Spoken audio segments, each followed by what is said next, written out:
Hello everyone, in this video I will show you how to erase iPhone Victoria reset grade on iPhone 17 Pro Max.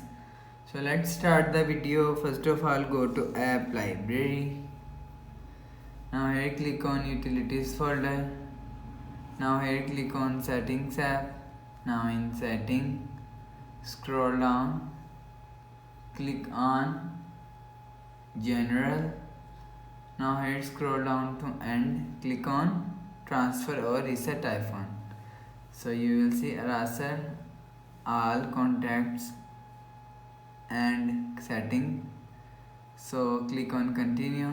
So eraser iPhone. So after eraser iPhone, go back and click on reset. So you will see reset all setting, reset network setting, and you will click on reset.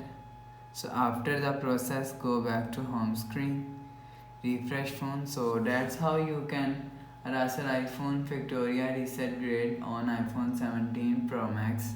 So if you like the video, please subscribe. Thanks for watching.